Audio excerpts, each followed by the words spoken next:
말씀 보겠습니다. 열왕기상 3장입니다. 주보에는 3장 1절로 15절로 나와 있는데요. 잘못 프린트가 됐고요. 3장 16절로 28절입니다. 구약성경 515페이지에 있습니다. 열왕기상 3장 16절로 28절 말씀입니다.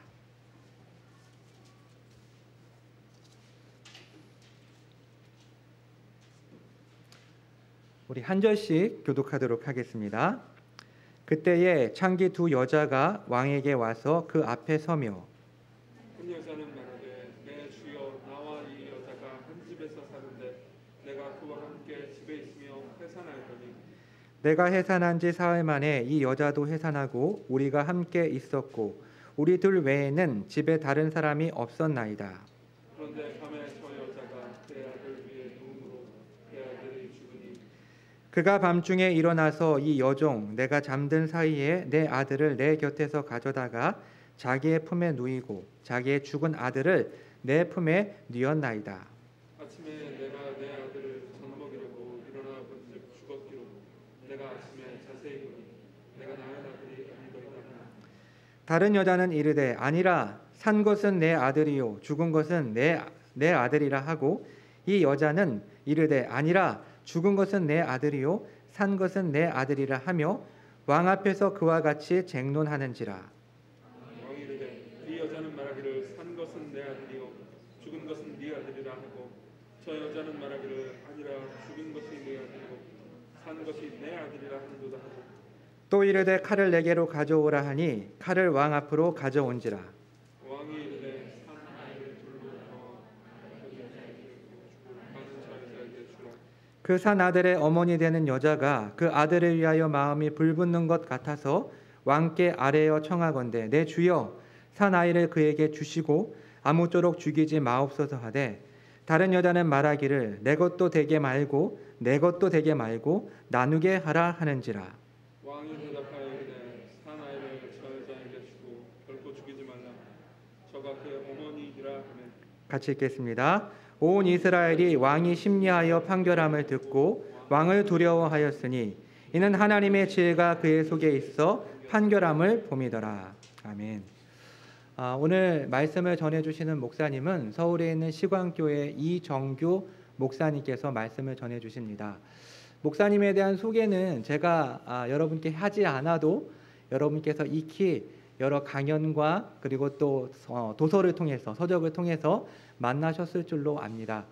오늘 또 특별한 날 저희 목사님이 시광교회로 가시고 또 이제 시광교회 목사님이신 이정규 목사님이 오셔서 말씀을 전하게 되었는데 여러분 특별한 은혜라 생각하시고 여러분들께서 이 주시는 말씀을 잘 받아서 그 말씀 가운데 하나님의 음성을 들을 수 있는 귀한 은혜의 시간이 되었으면 좋겠습니다.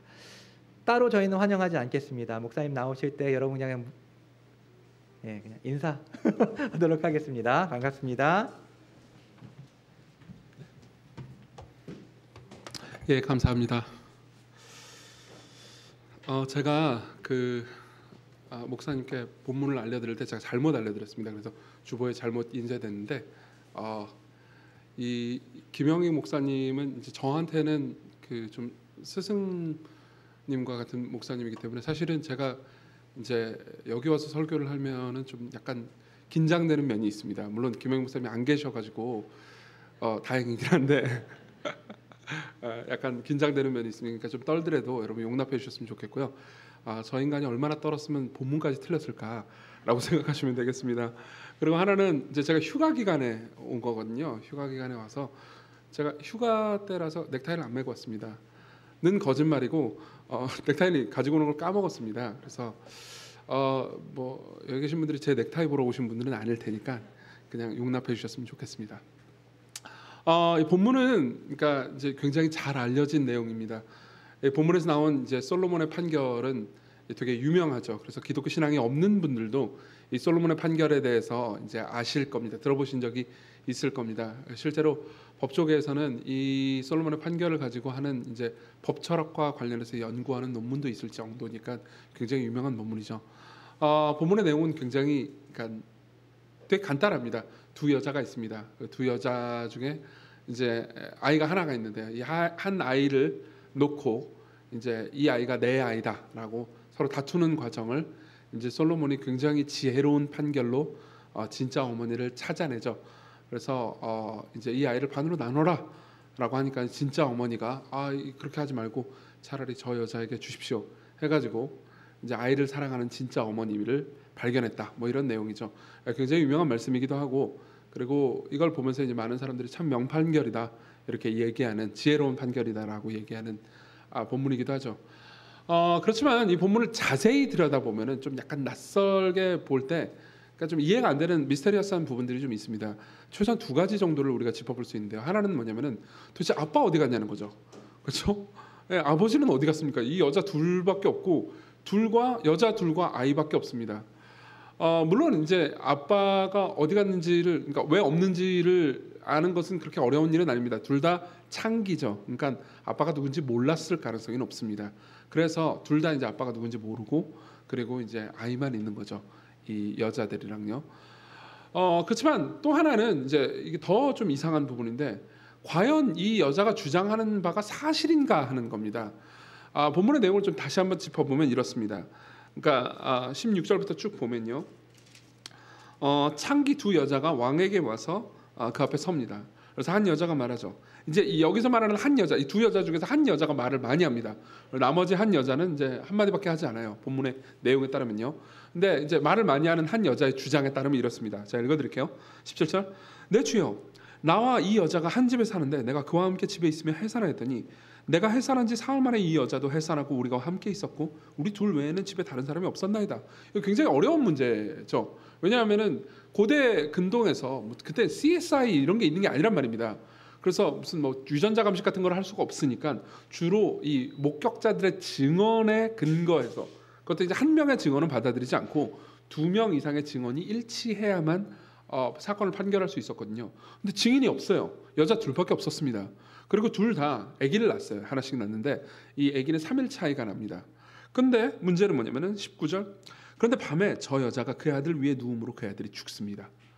죽으니라고 이야기를 해요. 그러니까 이제 한 여자가 뭐 자다 보면 뒹굴뒹굴 하잖아요. 저도 뭐 자면 뒹굴뒹굴 하다가 침대에서 떨어지기도 하고 그러는데, 그러다가 이제 아기를 옆에 두고 뒹굴뒹굴 하다가 아기를 깔아서 굉장히 이제 슬픈 사건이죠. 죽어버렸습니다라고 이야기를 해요. 그럼 이제 우리는 보통 이렇게 생각 없이 본문을 읽으면 그랬는갑다 할 수 있지만은, 보세요. 이 주장을 하는 이 여자는 자기는 자고 있었다고 말했잖아요. 근데 자고 있는데 저 아이가 어떻게 죽었는지 어떻게 아냔 말이에요. 그러니까 사실 이 주장을 하는 여자의 말도 완벽하게 믿기는 좀 어렵습니다. 그렇죠? 그런데다가 계속 읽어드릴게요. 그가 밤중에 일어나서 이 여종 내가 잠든 사이에 내 아들을 내 곁에서 가져다가, 잠든 사이라고 그러잖아요. 그러니까 자기가 잠든 사이에 내 진짜 아들을 가져다가 자기 품에 누이고 자기가 죽은 아들을 내 품에 누웠습니다. 아들이 바뀌었다라는 것을 자기가 잠들고 있었는데 도대체 어떻게 알았냐는 말입니다. 그렇죠? 그러니까 이 여자의 말을 거짓이라고 말할 수도 없겠지만, 그렇다고 진짜라고 말하기에는 잠든 사이에 일어난 일을 본인이 어떻게 아느냐, 그럼 할 말은 없는 거죠. 그래서 아침에 내가 내 아들을 젖 먹이려고 일어나 본즉 죽었기로 내가 아침에 자세히 보니 내 낳은 아들이 아니었습니다. 그러면서 다른 여자는 이제 한마디만 하죠. 아닙니다. 산 것은 내 아들이고 죽은 것은 네 아들이다. 이렇게 이야기를 하는 거죠. 그러니까 사실 이 이제 긴 이야기를 하는, 주장을 하는 이 여자의 말도 거짓이라고 말할 수는 없습니다. 뭐 자다가도 뭐 내용을 자초지종을 알 수도 있었겠죠. 그렇지만 그렇다고 해서 완벽하게 진짜라고 받아들이기도 어려운 상황입니다. 그렇죠? 그러니까 이 여자의 말도 확실히 모르겠고 이 여자의 말도 모르겠는 거죠. 그리고 둘 중에 어떤 여자가 진짜 어머니인지는 우리는 모릅니다. 우리 몰라요. 왜냐하면 이 본문을 통해서 그러니까 어떤 여자가 진짜 어머니인지 알 수가 없기 때문입니다. 몇몇 영어 번역은 첫 번째 말을 한 여자가 진짜 어머니다라고 써 있긴 합니다. 영어 번역에서는 그래요. 그렇지만 히브리어 원문에는 그런 말이 없습니다. 그러니까 우린 진짜 어머니가 누군지 몰라요. 그런데다가 결국은 솔로몬도 진짜 어머니가 누군지는 몰랐습니다. 끝까지 몰랐어요. 물론 솔로몬이 대단히 지혜로운 판결을 하긴 했지만, 생각해 보십시오. 진짜 엄마가 그냥 아이를 반으로 갈라서 죽이세요 라고 말하는 사람이 진짜 엄마일 수도 있는 겁니다. 진짜 엄마긴 엄마인데 그냥 굉장히 문제가 있는, 성품이 못된 엄마인 거죠. 그럴 수도 있는 거 아닙니까? 그렇죠? 그러니까는 솔로몬조차도 진짜 엄마가 누군지 밝혀낸 건 아닙니다. 물론 우리는 진짜 엄마가 누군지 압니다. 왜냐하면 26절에 보면 그 산 아들의 어머니 되는 여자가 그 아들을 위하여 마음이 불붙는 것 같아서 왕에게 청하건대 내 주여 산 아이를 그에게 주시고 죽이지 마옵소서 이렇게 말을 했다는 걸 성경이 말하고 있기 때문입니다. 무슨 말이냐면 그러니까 성경은 진짜 어머니가 누군지 밝히고 있고 우리는 이제 그러니까 이 마음이 아파서 아이를 죽이지 말아주세요라고 말한 사람이 진짜 어머니라는 걸 알고 있던 거죠. 그렇지만 솔로몬은 진짜 어머니가 누군지는 모르는 겁니다. 뭐 그때 유전자 감식을 할 수 있는 건 아니니까요. 그런 것들을 감안해 볼 때, 그러니까 이 본문을 통해서 우리는 그러니까 여러 가지 생각을 할 수 있습니다. 특히 그러니까 아주 지혜롭다라고 알려진 솔로몬의 판결의 진의가 무엇인지를 알 수 있는 거죠. 그래서 저는 이 본문을 근거로 해서 이제 지혜가 무엇인지, 지혜의 본질이 어떤 것인지에 대해서 말씀을 드리려고 합니다. 그래서 이제 저는 이제 이 순서로 여러분들에게 말씀을 드릴 겁니다. 첫 번째로는요, 지혜의 기능에 대해서 말씀드리겠습니다. 지혜의 기능은 선택을 할 때 우리는 지혜가 꼭 필요하다 이런 말씀을 먼저 드릴 거예요. 그리고 두 번째로는요, 지혜롭게 하는 힘이 무엇인지에 대해서 말씀드리겠습니다. 그러니까 우리가 진짜로 지혜로워지려면은 무엇이 필요합니다. 그 무엇은 마음을 읽는 겁니다. 그러니까 마음을 읽는 것이야말로 우리가 지혜롭게 되는 가장 중요한 힘이다라는 말씀을 두 번째로 드릴 거고요. 그리고 마지막으로는요, 지혜의 본질에 대해서 지혜의 본질은 일종의 역설이다라는 얘기를 드릴 겁니다. 그래서 다시 말씀드릴게요. 첫 번째로는 지혜의 기능입니다. 무엇을 선택할 때 우리는 지혜가 필요합니다. 그리고 두 번째로는요, 지혜롭게 하는 힘입니다. 우리가 사람의 마음을, 나의 마음을 읽는 거야말로 우리가 지혜로워질 수 있는 비결입니다. 그리고 마지막으로 지혜의 본질입니다. 우리가 역설을 택할 때 우리는 진정으로 지혜로워집니다 라는 이야기를 하겠습니다. 혹시 어디에 가서나 제가 설교를 할 때마다 이런 분들이 꼭 계신데, 여기 계신 그 성도님들 중에서 성함이 지혜이신 분이 계실 수 있습니다. 계신가요 혹시? 뭐 있는지 잘 모르겠는데 뭐 인터넷으로, 지금 인터넷 예배 없죠. 하여튼 지혜라는 분이 계실지 모르겠는데 그분을 지칭하는 게 아니라는 걸 염두에 두고 설교를 들어주셨으면 좋겠습니다. 유머가 실패했군요. 자, 먼저 지혜의 기능부터 한번 생각해 보죠. 여기 있는 여성들이 뭘 주장하든지 간에, 그러니까 이제 솔로몬은 선택을 해야 됩니다. 근데 사실은 우리가 선택을 할 때는 선택을 법과 규칙을 통해서 할 수도 있습니다. 그렇지만 이 경우에는 법과 규칙이 통하지 않아요. 맞죠? 무슨 말이냐면은 고대 근동에도, 그러니까 사실 이 경우하고 똑같은 케이스는 거의 없지만 그래도 이제 양육권 분쟁 소송은 종종 있었습니다. 왜냐하면 고대 근동에도 이혼은 있었고요. 그리고 꼭 이혼뿐만 아니라 여러 가지 방식으로, 그러니까 아이가 누구의 것이냐라는 양육권 분쟁과 상관 있는 이야기는 있었거든요. 여러분들이 구약 성경을 쭉 읽다 보면은 이제 많은 여성들이 자녀가 없는 것 때문에 굉장히 고통스러워하고 힘들어하는 장면들을 보실 수가 있었을 겁니다. 아브라함의 아내 사레가 그랬고요. 그리고 이제 한나도 자녀가 없는 것 때문에 굉장히 고통스러워했죠. 왜 그러냐면은, 그러니까 고대 근동에서 자녀, 특히 아들이 없다라는 것은 자신의 미래가 없다라는 말과 거의 동의어였습니다. 그러니까 미래가 없는 거예요. 예를 들면 여러분들도 여기 이제 2부 예배 참석하신 분들은 청년분들이 많을 텐데, 내가 나이가 꽤 지났는데도 불구하고 직장도 변변한 게 없고, 그리고 나이가 되게 많이 들었는데도 불구하고 뭐 어디 자리 잡은 것도 없고 뭐 어떻게 내세울 만한 것도 없다. 그러면 점점 그런 생각이 들잖아요. 나는 미래가 없구나. 나는 앞으로 삶에 소망이 없구나. 이런 생각이 들 수 있지 않습니까? 그렇죠? 실제로 여기 계신 분들 중에서 그런 생각을 가지고 계신 분도 계실 수 있을 겁니다. 마찬가지였어요. 그때 고대 근동에서, 그러니까 특히 여성들은요, 아무리 자신이 뭐 부유하거나 혹은 뭐 남편이 괜찮다거나 하더라도 자기에게 아들이 없잖아요. 그럼 미래가 없는 거하고 똑같았습니다. 그러니까 굉장히 슬플 만한 상황인 거죠. 그런 상황에서 이제 양육권 분쟁 같은 경우에는 보통 문제는 아니었죠. 그렇기 때문에 예컨대 이혼이 있다고 합시다. 그럼 고대 근동에도 일종의 규칙과 법이 있었습니다. 보통 이제 남자와 여자가 양육권 분쟁을 하잖아요. 그러면 여성에게 양육권을 몰아주었습니다. 왜냐하면 그때에도 이제 고대 근동에도 아무래도 아이가 어렸을 때 초기 단계에는 여성이 양육에 유리하다고 생각을 했던 것 같습니다. 그래서 보통 여성이 양육권을 가져가는 경우가 많았죠. 근데 문제는 뭐냐면 이 케이스 같은 경우에는, 솔로몬이 맞이한 이 케이스는 둘 다 여자입니다. 그렇죠? 그리고 보통 이제 꼭 그렇지 않더라도 예를 들면 경제적인 상황을 따졌습니다. 그래서 둘 중에 양육권 분쟁이 있으면 둘 중에 누가 이제 경제적으로 더 우월한가 혹은 정서적으로 더 우월한가를 따졌죠. 근데 이 경우에는 둘 다 창녀예요. 그러니까 둘 중에 어떤 쪽도 압도적으로 우월하다고 말할 수가 없습니다. 정서적으로든 경제적으로든요. 그렇기 때문에 이 상황에서는 법과 규칙이 통하지 않는 거예요. 그렇죠? 그러면은 한 가지 방법밖에 없죠. 진실을 가리면 됩니다. 진짜 엄마가 누군지 그걸 가리면 되는데, 아까도 제가 말씀드렸듯이 여기서 진짜 엄마를 가릴 수 있는 방법은 없습니다. 증인이 없거든요. 목격자도 없고요.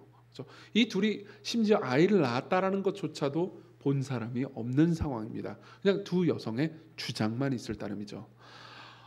이거는 우리가 선택을 할 때, 그러니까 특히 이제 솔로몬이 선택을 할 때 단순히 법과 규칙으로 선택을 할 수 있는 게 아니고 더 법과 규칙을 넘어서 지혜가 필요하다는 것을 우리에게 말해줍니다. 자, 이게 지혜의 용도입니다. 지혜의 기능이에요. 무슨 말이냐면 여러분들이 삶을 살잖아요. 그럼 굉장히 많은 상황에서 선택을 해야 될 때가 옵니다. 그렇죠? 그리고 그 선택은요, 딱 법과 규칙으로 정해져 있는 게 아닌 상황이 많죠. 예컨대 여러분들이 이직을 하고 싶습니다. 혹은 뭐 진로를 결정하고 싶습니다. 혹은 어떤 사람이랑 결혼을 하고 어떤 사람과 어떤 관계를 계속 맺어야 할지 맺지 말아야 될지를 고민하게 됩니다. 그때 여러분들은 그러니까 성경에 그런 것들이 명백하게 기록되어 있지 않다는 것을 발견하게 되죠. 그렇죠? 성경에 내가 이 직장을 가져야 될지 저 직장을 가져야 될지 혹은 뭐 이 사람과 결혼해야 될지 다른 사람과 결혼해야 될지 우리는 성경을 통해서 확인할 수가 없죠. 그렇죠? 그러면요, 법과 규칙으로 결정할 수 없는 무언가를 맞닥뜨리게 되는 겁니다. 그럼 어떻게 되죠? 우리는 지혜가 필요하죠. 우리는 지혜가 필요합니다. 사실은 이거는 이제 과거의 고대 사회에 살던 사람보다 우리는 훨씬 더 지혜가 많이 필요하다고 생각할 수도 있습니다. 왜냐하면요, 우리는요 과거의 세대 사람들보다 훨씬 더 많은 선택의 기로에 놓이기 때문입니다. 예를 들면 여러분들은 이런 것들을 알 수 있습니다. 여러분들은 훨씬 더 많은 선택을 할 수 있게 됩니다. 마트에 가보십시오. 그럼 여러분들이 조그마한 동네 마트에 가면은 뭐 예를 들면 내가 버터를 산다. 그럼 버터 한 2종류밖에 없다는 걸 알게 되죠. 둘 중에 하나만 고르면 됩니다. 근데 대형 마트에 가봅시다. 그럼 뭐 버터가 60종류, 70종류 있는 것을 보게 됩니다. 그럼 여러분들은 나는 선택의 자유가 있으니까 나는 너무 자유로워. 이런 생각이 드나요? 아니죠. 너무 많기 때문에 뭘 골라야 될지 모릅니다. 제일 싼 걸 고르자니 이건 뭐 혹시 건강에 문제가 있을까 싶어서 염려되기도 하고요. 그리고 제일 비싼 걸 고르자니 이거 가성비가 안 맞을 것 같습니다. 그리고 중간 걸 고르자니 중간이 너무 많아요. 내가 각 버터의 용도들을 내가 다 알고 있다. 뭐 예를 들면 내가 제과제빵을 하는 사람이다. 그럼 전문가다. 그러면 자유로울 수도 있겠죠. 그렇지만 그렇지 않은 평범한 저 같은 사람이면 참고로 저는 버터를 굉장히 잘 알긴 하지만 어쨌든 고르기 어렵죠. 그렇죠? 대부분 그렇습니다. 과거의 사람들은 그러니까 인생의 중요한 문제에 있어서도 사실 선택을 할 일이 별로 없었습니다. 예컨대 내가 결혼을 한다. 그러면 과거에는 뭐 이렇게 엄청 그 교통이 발전하지도 않았고 그리고 마을에 이제 작은 단위의 사람들만 모여 살았기 때문에 그러니까 남자 입장에서 내가 결혼을 한다. 그러면 선택의 여지가 거의 없었습니다. 그냥 옆 동네 사는 말숙이하고 뒷 동네 사는 미숙이 둘 중에 하나밖에 없었어요. 그래서 둘한테 내가 대시를 했는데 받아주는 사람이 그냥 결혼하는 거였습니다. 그나마도 자유연애가 가능했을 시절이나 그랬던 거고요. 그 이전 뭐 한 100년 전만 해도요. 그러니까 결혼을 누구랑 할지를 내가 보통 결정하지 않았어요. 보통 부모님들이 결정해줬죠. 그래서 신혼 첫날 밤에 내 신부의 혹은 신랑의 얼굴을 확인하는 일들도 흔했습니다. 왜냐하면 과거에는 결혼만큼 중요한 일을 이 어린 젊은이들에게 결정을 맡기면 안 된다라는 생각이 되게 자연스러운 걸로 받아들여졌기 때문입니다. 그렇죠? 직업도 마찬가지였어요. 대부분의 여성들에게 있어서 직업 선택의 자유는 그냥 제로였다고 보시면 됩니다. 왜냐하면 그냥 나이 먹으면 결혼해가지고 애 낳고 키우고 가정을 돌보고 가정일하는 것이 대부분 전부였기 때문입니다. 그러니까 직업을 선택할 수 없었어요. 남성들이라 하더라도 직업 선택의 자유가 있던 건 아니었습니다. 엄격한 신분제 사회 안에서요. 그러니까 보통 내가 선택할 수 있는 직업은 우리 아버지의 직업이었습니다. 그리고 드물게 다른 길을 선택해가지고 성공하는 사람들도 있었지만 정말 드문 케이스였죠. 그렇지만 여러분들은 어떻죠? 직업이 너무 많습니다. 물론 우리도 제약이 없다라는 건 아니죠. 하지만 우리에게는 너무 많은 선택의 기로가 있고요. 그리고 선택의 자유처럼 보이지만 실제로는 어떤 의미에서 선택의 굴레라고 볼 수 있을 만한 그런 상황이 굉장히 많죠. 그렇기 때문에 우리는 어떤 의미에서는요. 과거의 사람보다 훨씬 더 지혜가 많이 필요한 거죠. 하나님께 감사하게도 우리는 이런 문제에 대해서 도움을 많이 받을 수 있습니다. 왜냐하면 성경은 법과 규칙만 기록한 게 아니기 때문입니다. 우리는 잠언이나 전도서, 아가 혹은 욥기 같은 것들을 보면서 삶의 다양한 국면에서 어떤 결정을 내려야 할지 지혜를 주는 성경을 하나님의 말씀을 볼 수 있습니다. 꼭 이 지혜서만 그런 건 아니에요. 예수님의 말씀 중에서도 우리가 지혜를 선택할 수 있는 지혜로운 말씀들이 굉장히 많습니다. 그래서 성경의 가르침을 통해서 단순히 법과 규칙뿐만 아니라 지혜를 배워가면서 하나님을 알 수 있는 거죠. 그리고 이렇게 지혜로워지는 것은 굉장히 중요합니다. 왜냐하면 지금 내가 내리는 결정들 있잖아요.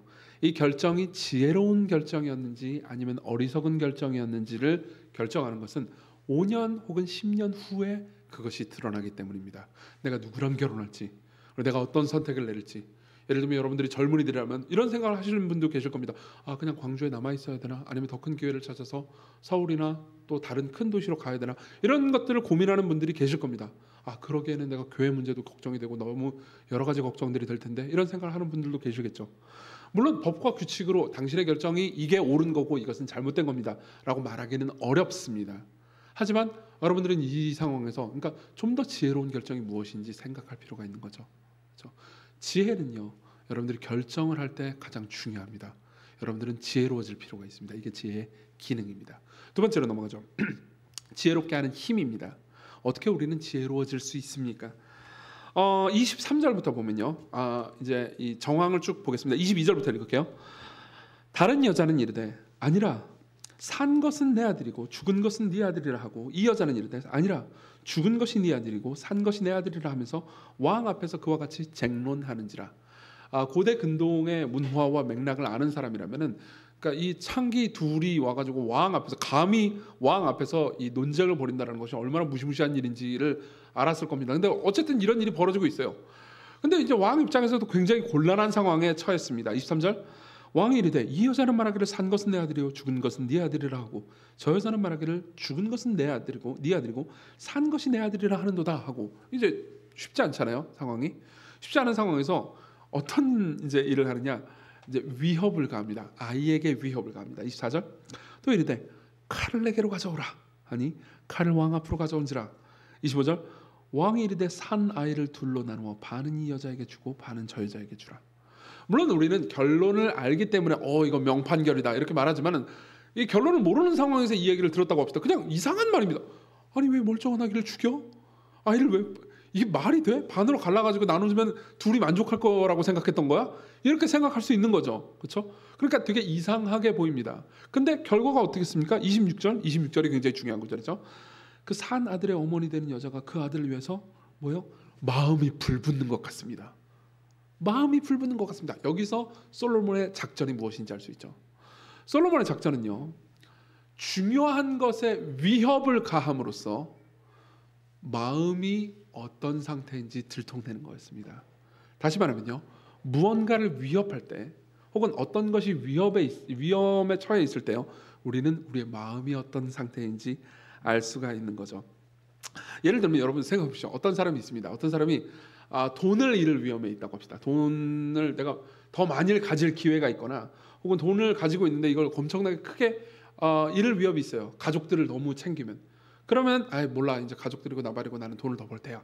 그러면서 가족들을 버린다고 합시다. 그럼 이 사람의 마음이 들통났죠? 그렇죠? 어떻죠? 나는 돈을 가족보다 더 사랑하는 겁니다. 안 그렇습니까? 보통 위험 앞에 있을 때 우리는 마음이 들통나기 마련입니다. 그렇죠? 이런 작전은 사실 모르는 게 아닙니다. 정말 많은 사람들이 알아요. 예컨대 이제 연인이 있습니다. 이 흔하게 벌어진 일 중에 하나죠. 두 연인이 있습니다. 남자와 여자가 서로 사귀고 있어요. 근데 남자 쪽에서 그럴 수도 있고요, 여자 쪽에서도 그럴 수도 있습니다. 내 애인인 상대방이 옛날만큼 나를 사랑하는 것 같지 않아, 그죠? 그리고 옛날만큼 나한테 잘해주지 않습니다. 그럼 어떤 생각이 들죠? 이제 이 사람은 어떻게 좀 이 마음을 알고 싶잖아요. 그럼 어떻게 하죠? 관계에 위협을 가해 봅니다. 이제 불러가지고 얘기하는 거죠. 우리 헤어져. 그럼 어떻게 하죠? 그럼 어떻게 하면 상대방은 이제 갑자기 이렇게 반응합니다. 왜 갑자기 우리 잘 사귀고 있었는데 내가 뭘 잘못했는데 헤어져, 우리 이러지 마, 막 그러면서 계속 매달린다고 합시다. 그러면요, 그 사람의 마음을 아는 거죠. 이게 안심이 된다. 이 사람이 여전히 나를 사랑하는구나. 참고로 여러분들이 혹시 이 작전을 혹시 연애하는 분이 계시다면, 혹은 뭐 결혼한 분들도 마찬가지입니다. 결혼한 분들도 종종 이 작전을 쓰시더라고요. 이 작전을 쓰기를 원하신다면요, 여러분들이 연애하는 중에 딱 한 번만 쓸 수 있습니다. 이 작전은 한 번까지는 제가 뭐 괜찮다고, 사실 한 번도 제가 생각하는 그렇게 지혜로운 작전은 아닙니다만, 어쨌든 한 번까지는 괜찮을 수 있습니다. 근데 두 번은 쓰지 마십시오. 여러분들이 양치기 소녀 혹은 소년이 됩니다. 그래서 이제 그 다음에는 이제 그래, 나도 지쳤다, 이제 헤어지자, 이렇게 될 수도 있는 겁니다. 그리고 결혼하면 더더욱 해서는 안 될 일이고요. 근데 어쨌든 간에 우리는 어떤 것에 위협을 가함으로써 마음을 알아낼 수 있다는 것을 알 수 있죠. 알고 있죠. 그렇죠? 그게 부정적인 예도 있긴 하지만, 어쨌든 지금 솔로몬은 이 아이의 위험을 가함으로써 이제 이 엄마의 마음이 진짜 어디에 있는지를 파악해 본 겁니다. 그렇죠? 근데 어떻게 드러났죠? 한 엄마는요, 아이를 원했습니다. 그렇죠? 한 엄마는 아이를 사랑했죠. 그렇지만 다른 엄마는요, 아이를 가지고 있는 자기 자신을 사랑했습니다. 아이를 사랑하는 게 아니었어요. 아이를 이용했죠. 아이를 가지고 있음으로써 아이가 있는, 미래가 있는 자기 자신을 사랑한 겁니다. 고대 근동에는 이때만 해도 솔로몬 시대였기 때문에 그렇게 이스라엘이 막 율법을 막 미친 듯이 어기고 이럴 때는 아니었던 것 같습니다. 다시 말하면 이스라엘 전체의 사회복지제도가 나름 잘 정비되어 있을 때라는 거죠. 그러니까 아무리 창기라 하더라도 어린 자녀를 가지고 있는 창기라면 그래도 여러 가지 사회복지가 있었을 겁니다. 그리고 당연히 이 여자 입장에서는 그런 사회복지제도를 활용할 수 있게, 그러니까 자녀가 있는, 아들이 있는, 그리고 자기의 미래를, 자기가 늙었을 때 자기를 어쨌든 부양해 줄 수도 있는 거잖아요, 아들이면. 그렇죠? 그러니까 아들이 있는 자기 자신을 사랑했던 거죠. 그러니까 아들을 사랑했던 건 아닙니다. 아들을 가지고 있는 자기를 사랑했던 거죠. 그러면서 자기가 가질 수 없다면 상대방 저 여자도 가져서는 안 된다고 생각했던 겁니다. 이해되십니까?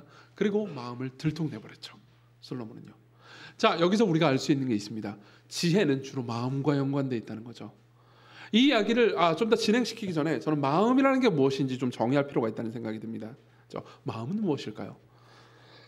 우리는 보통 마음이라는 단어를 감정이라는 단어하고 바꿔서 쓰기를 좋아합니다. 특히 한국어 마음은 보통 사람들이 감정이라는 단어하고 헷갈려서 쓰죠.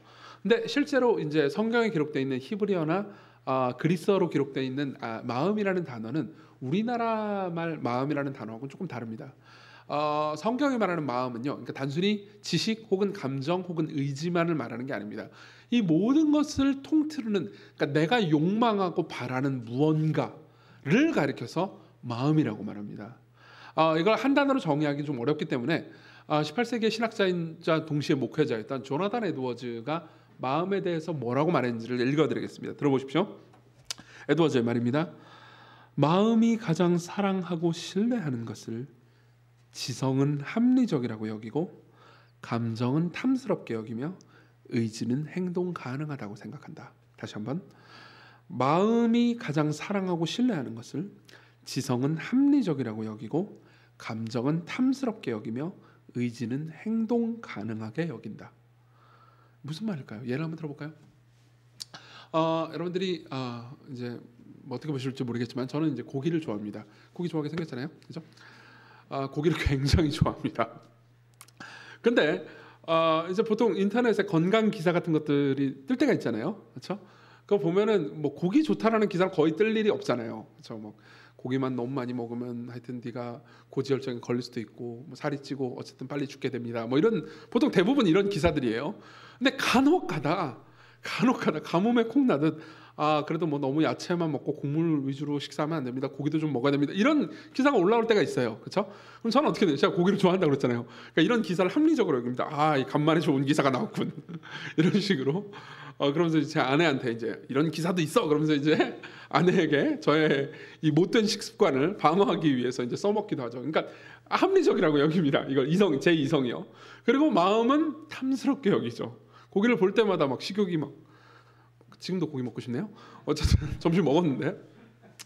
그리고 의지는 실행 가능하게 여깁니다.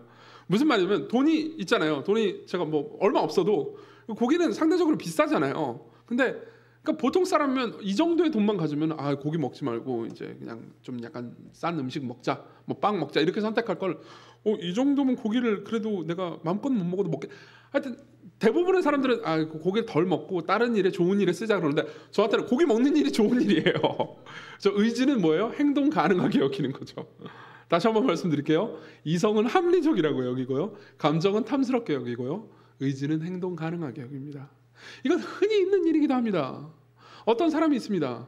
그리고 이 사람이 어떤 남자를 혹은 어떤 여성을 사랑해요. 그래서 결혼하기로 마음을 먹었습니다. 그렇죠. 주변 사람들이 다 뜯어말려요.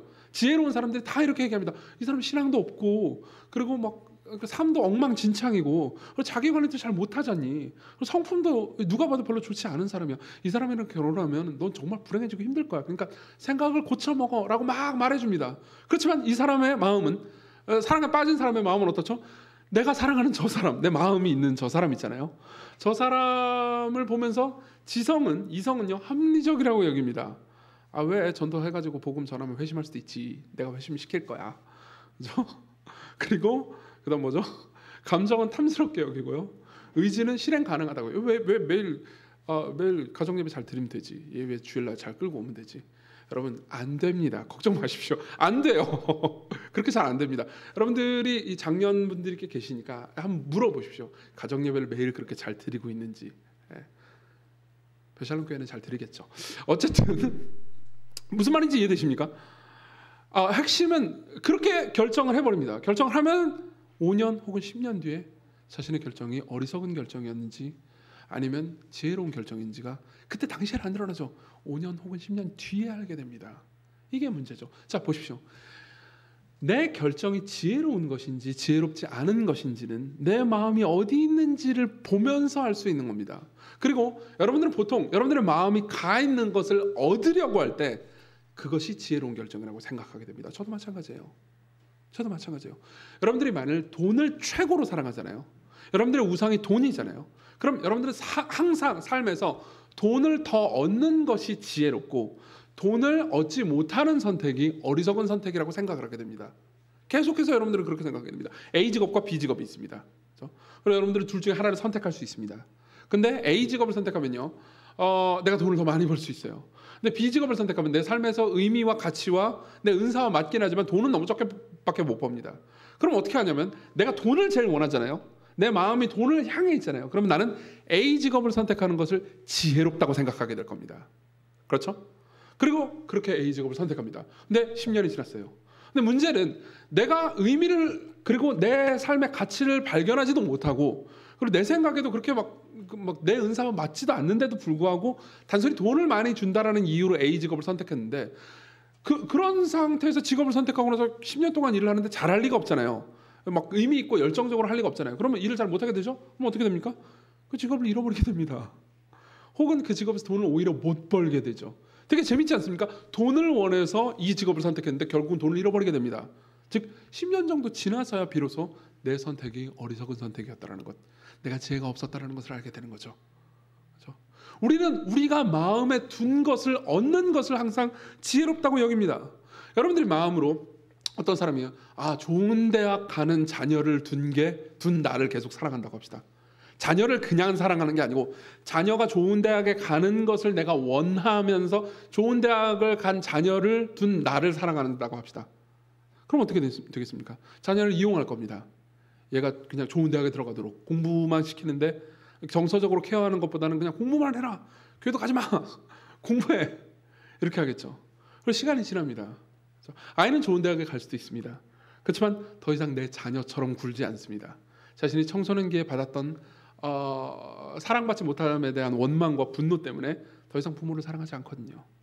그리고 5년, 10년이 지난 뒤에야 비로소 그때 내렸던 내 결정이 어리석다라는 것을 알게 되겠죠.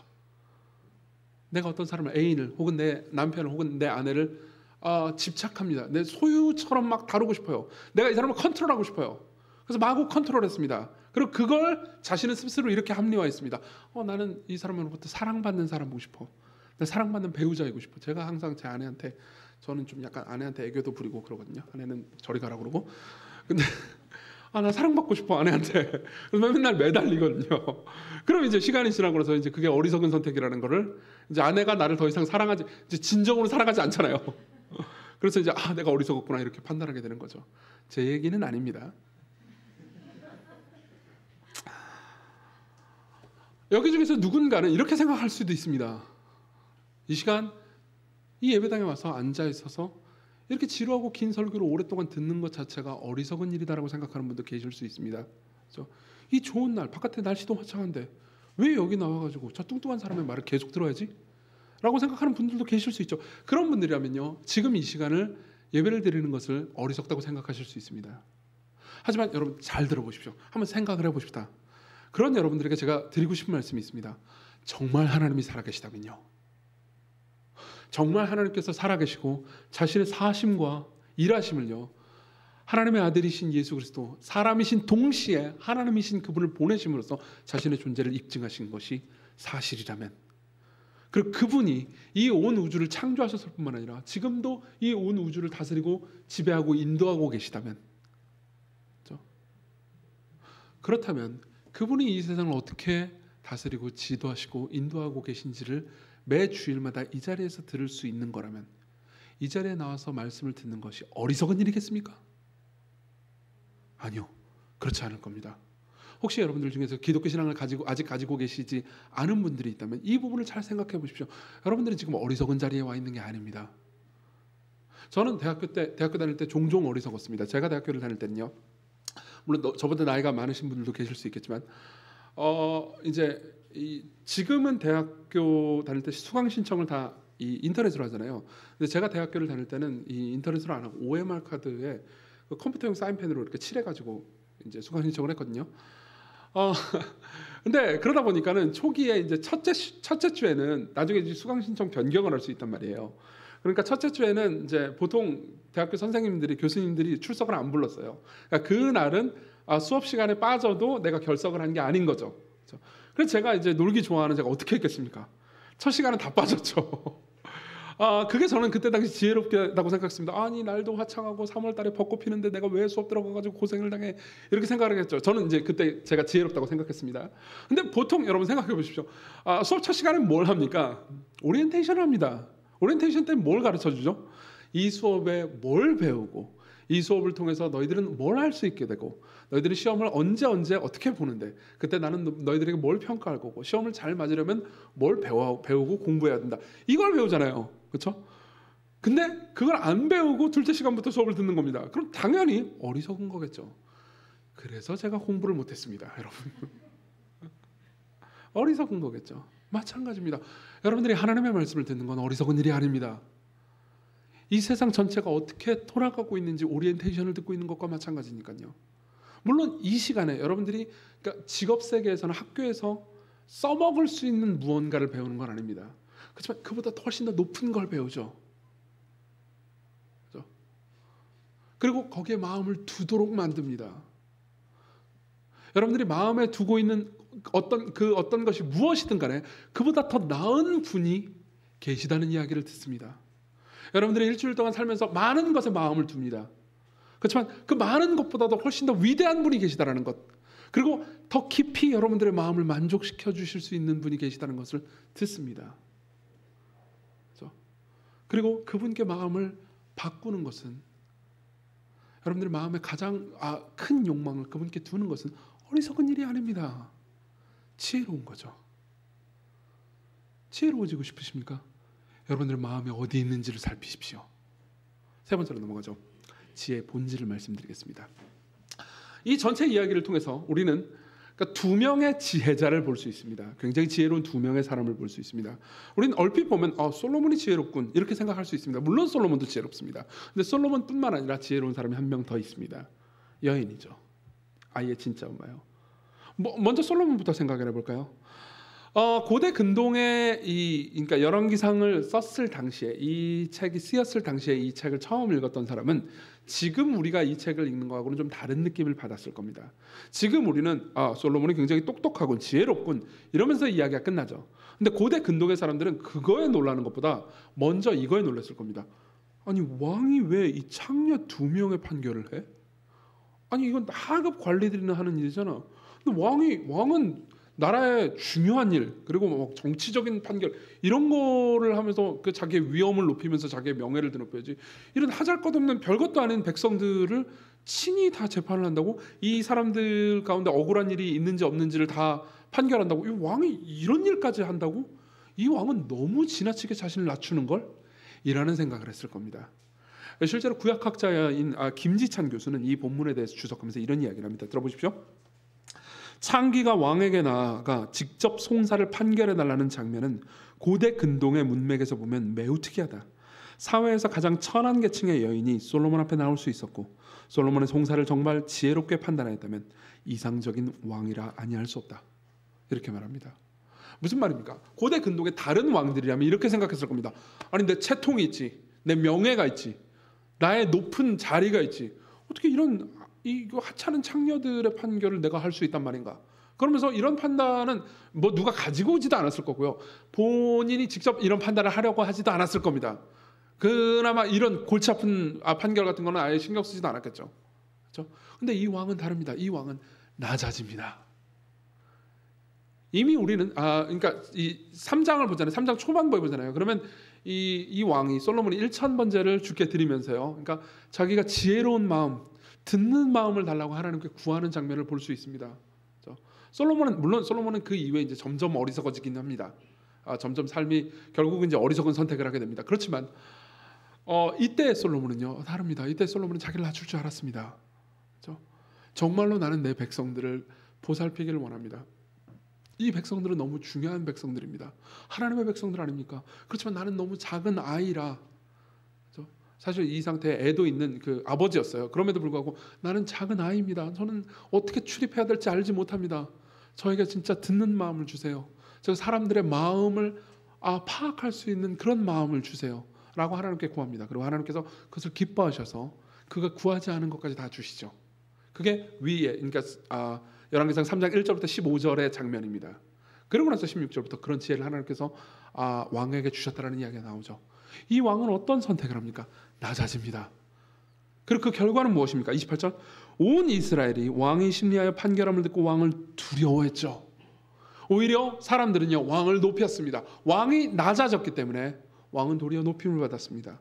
이는 하나님의 지혜가 그의 속에 있어 판결함을 봅니다. 그렇죠? 이게 솔로몬의 지혜였어요. 그런데 보십시오. 솔로몬뿐만 아니라 또 다른 지혜로운 사람이 하나 더 있습니다. 여인이죠. 그렇죠? 이 여인도 솔로몬과 같은 원리로, 같은 본질로 지혜로운 선택을 합니다. 그리고 사실 이 선택이, 그러니까 자신에게 지혜로운 선택이다라는 걸 생각도 못했을 겁니다. 이 여인은, 그렇죠? 아이의 진짜 엄마요. 아이의 진짜 엄마는 어떤 선택을 합니까? 아이의 진짜 엄마는 아이를 움켜쥐기보다는 오히려 아이를 놓습니다. 그렇죠?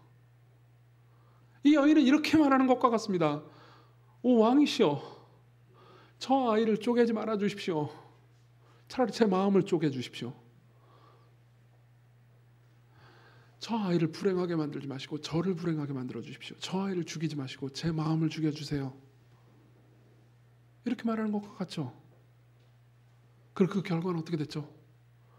오히려 이 여인은요 움켜쥐려고 하지 않고 놓았을 때 이 아이를 다시 얻게 되었습니다. 자신이 불행을 선택했을 때 오히려 행복해지게 됐죠. 자신의 마음이 찢기기를 선택했을 때 오히려 다시 아이와 하나가 되었습니다. 맞죠?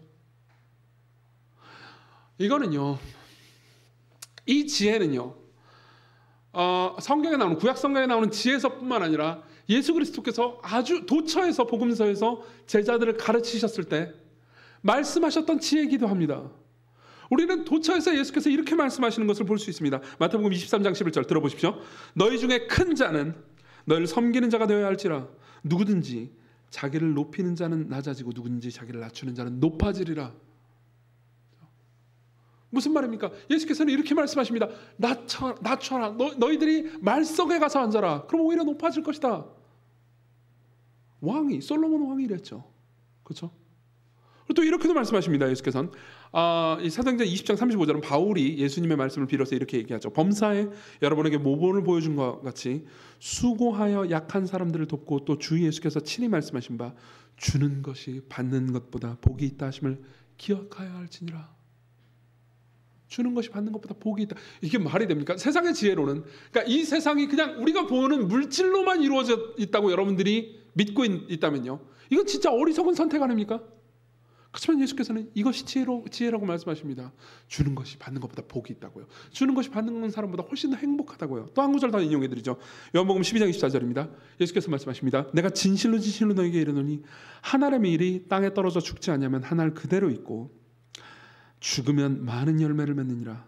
자기의 생명을 사랑하는 자는 잃어버릴 것이요 이 세상에서 자기의 생명을 미워하는 자는 영생토록 보존하리라. 무슨 말입니까? 계속해서 여러분들이 잠언을 보든 전도서를 보든 이걸 염두에 두고 계속 잠언을 읽잖아요. 저는 이제 저희 교회에서 잠언을 가지고 한 10번의 주제 설교를 한 적이 있었거든요. 근데 잠언을 그동안 이제 굉장히 깊이 연구하는 시간을 가졌습니다. 그러면서 굉장히 놀랐던 것 중에 하나는 이 안에 지혜가 풍성하다는 것과 더불어서, 그러니까 낮아지기를 선택할 때 하나님께서 높이시는 것을, 이 원리를요, 잠언 도처에서 많이 말하고 있다는 것을 알게 됐다는 겁니다. 제가 제일 많이 알았던 건 이거였습니다. 여러분 보십시오. 제일 중요하고 소중한 것을 잃지 않기 위해서는요, 때로는요 나쁜 것이 아니라 좋은 것을 포기해야 된다는 거였습니다. 좋은 것을 포기해야 된다는 거였습니다. 무슨 말입니까 이게? 여러분 들어보십시오. 여러분들의 삶에서, 특히 이제 목회자 같은 경우에 그런데요, 우리 모두의 삶에서 제일 좋은 것을 잃게 만드는 건 꼭 나쁜 것만이 아닙니다. 종종 좋은 게 제일 좋은 것을 잃게 만듭니다.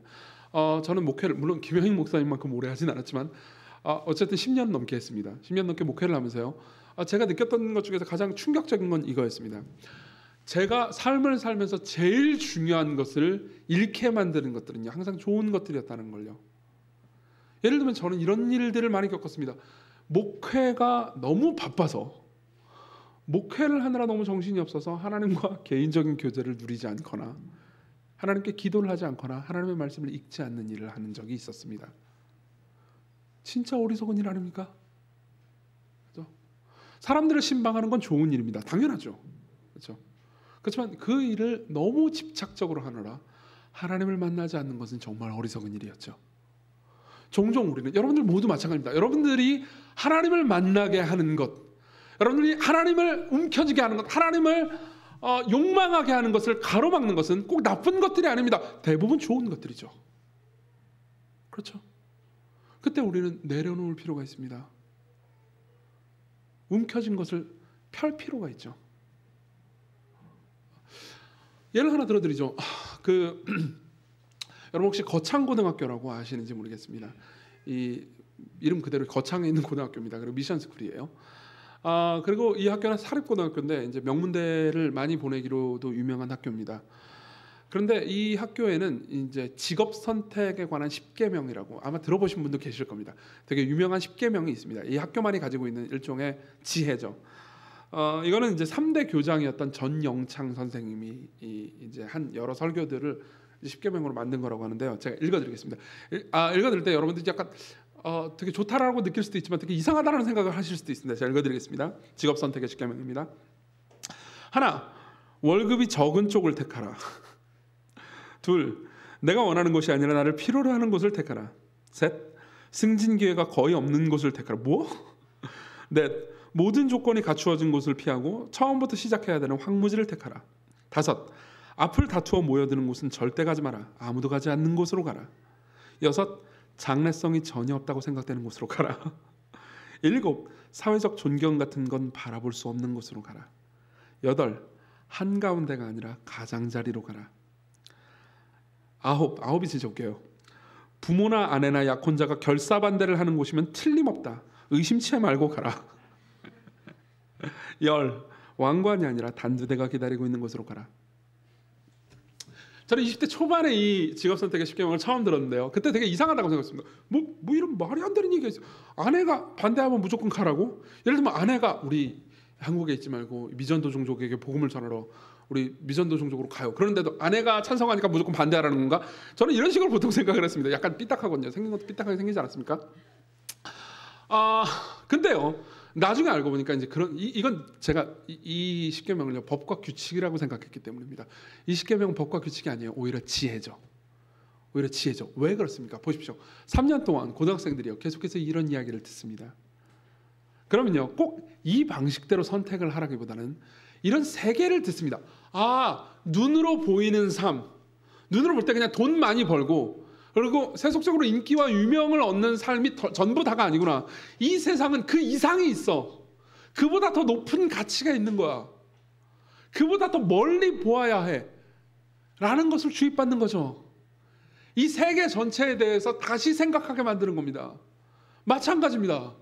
여러분들이 그리스도인이라면 우리는 눈으로 보이는 것으로만 사는 것이 아니고 눈으로 보이지 않는 분이 이 세상을 만드셨을 뿐만 아니라 이 세상을 다스리고 계시다는 것을 믿고 삽니다. 그렇죠? 그리고 그걸 의존하는 데부터 진정한 지혜가 출발하는 거죠. 그때 생각하게 됩니다. 아하, 이 하나님께서 우리가 낮은 자리를 택할 때 우리를 높여주시는구나. 우리가 움켜쥐려고 하지 않고 놓을 때 오히려 얻게 만드시는구나. 자기를 포기할 때 오히려 자기의 생명을 얻게 만드시는구나. 이렇게 느끼게 만드시는 거죠. 마지막으로 하나만 더 말씀드리겠습니다. 자, 보십시오. 거창고등학교 학생들은 3년 동안 이런 이야기들을 듣고 배우겠죠. 그 중에서는 그리스도인도 있고, 미션 스쿨이니까요. 그리스도인들도 있을 거고요. 그리스도인이 아닌 사람들도 있을 겁니다. 꼭 그리스도인이라고 해가지고 이렇게 삶을 사는 것도 아닐 거고요. 그리스도인이 아니라고 해가지고 이런 삶을 못 사는 것도 아니겠죠. 그렇지만 그리스도인이라면, 여러분들이 예수 그리스도를 믿고 있다면요, 어떻게 이렇게 지혜로운 삶을 기꺼이 선택할 수 있을까요? 여러분들이 예수 그리스도를 믿고 있다면요, 여러분들은 예수 그리스도를 바라보고 알므로써 훨씬 더 지혜의 본질에 더 깊이 접근할 수 있습니다. 다시 말하면 여러분들은 매사에 지혜롭게 선택할 수 있습니다. 여러분들이 그리스도를 계속 보고 있다면요, 여러분들을 위해서 이 땅에 오시고 삶을 사시고 죽으시고 부활하신 분을 여러분들이 계속 보고 있다면요, 여러분들은 더 지혜로운 선택을 할 수 있습니다. 왜 그렇습니까? 왜 그렇습니까? 성경은요, 특히 고린도전서 1장은요, 예수님이, 그리고 예수께서 하신 일이 정말 지혜의 본질이라고 말합니다. 자, 읽어드리겠습니다. 고린도전서 1장 22절입니다. 들어보십시오. 유대인은 표적을 구하고 헬라인은 지혜를 찾으나 우리는 십자가에 못 박히신 그리스도를 전하니 유대인에게는 거리끼는 것이요 이방인에게는 미련한 것이로되. 보십시오. 유대인들이나 이방인들에게 있어서 신이 사람이 돼서 메시아가 온 땅을 힘으로 정복하는 것이 아니고 무력하게 연약한, 그것도 목수의 아들로 오셔서 연약하고 무력한 삶을 사시고 죽음을 당하시고 부활했다는 거는요, 그건 어리석은 거였습니다. 아니, 무슨 신이 이래? 무슨 신이 이렇게 약해? 무슨 신이 막 온 우주를 만들었다는 이 존재가, 전능하다라는 이 존재가 왜 이렇게 약하게 살아? 라고 생각할 만한 상황이었죠. 그렇지만 사도 바울은 뭐라고 말합니까? 그 뒤에 제가 읽어드리겠습니다. 24절. 오직 부르심을 받은 자들에게는 유대인이나 헬라인이나 그리스도는 하나님의 능력이요 하나님의 지혜니라. 하나님의 어리석음이 사람보다 지혜롭고 하나님의 약하심이 사람보다 강하니라. 예수 그리스도가 우리의 지혜라고 말합니다. 왜 그럴까요? 왜 그럴까요? 보십시오. 그분이 만일 이 땅에 오셔서 강력한 힘으로 오셔가지고 너희들이 나를 믿지 않았지, 굴복하라, 내 말을 따르라, 그러면서 우리를 위협했다면요, 모든 사람들은 따랐을 겁니다. 그렇지만 그 누구도 그리스도를 사랑하지도 않았겠죠. 기꺼이 따르진 않았을 겁니다. 두려워서 따랐을 뿐이겠죠. 그러나 그분이 이 땅에 오셔서 우리가 겪는 고통을 똑같이 겪으시고 우리가 살아야 하는 삶을 우리 대신 사시며 우리가 마땅히 죽어야 하는 죽음을 그분이 우리 대신 죽으셨습니다. 그리고 우리가 그 그리스도를 보고 알 때 하나님이신 분이, 신이신 그분이 사람의 삶을 사시고 사람을 이해하시고 사람을 위해서 자신을 내려놓으셨다는 사실을 보면서 우린 그분을 사랑할 수 있습니다.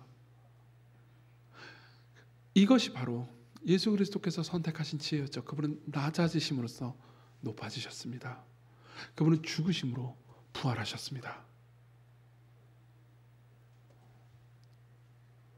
이 이야기를 보십시오. 이 여자를 다시 한번 생각해 보십시오. 이 여자는 뭐라고 말합니까?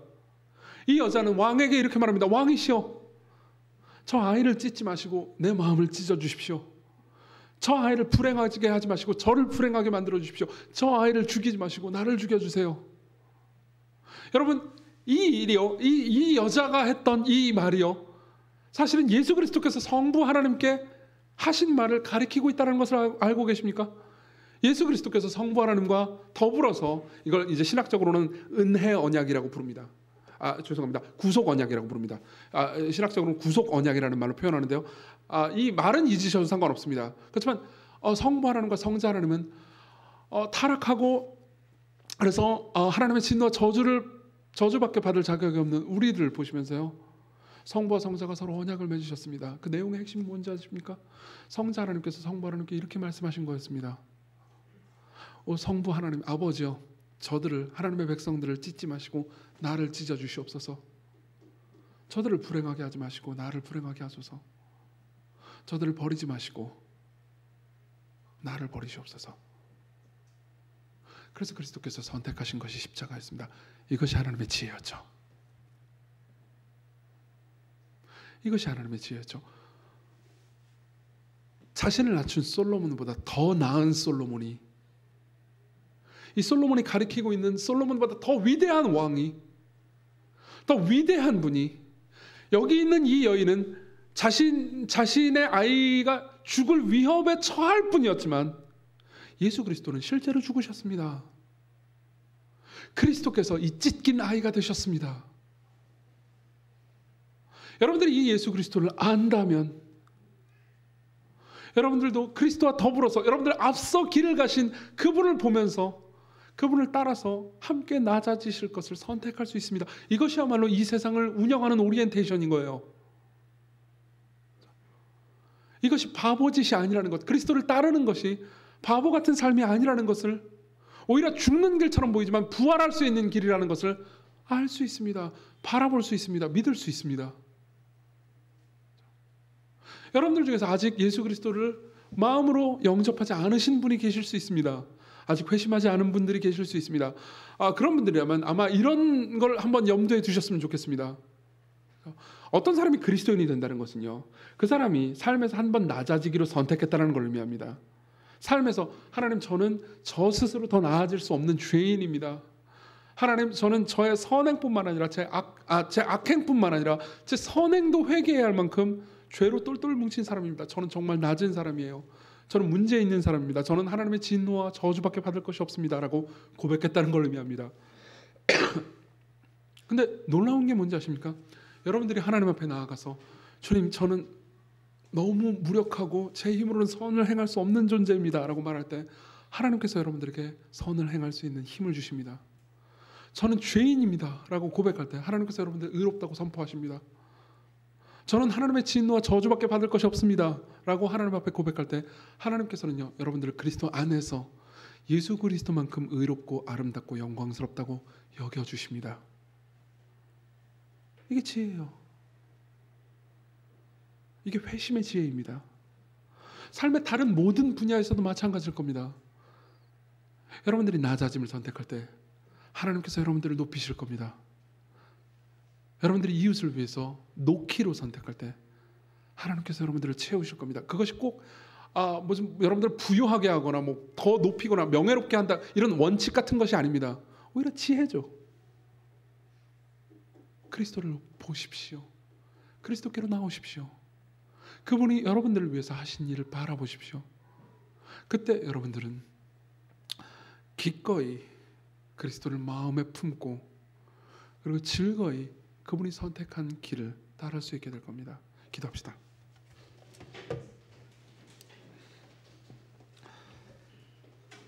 우리 같이 기도하실 때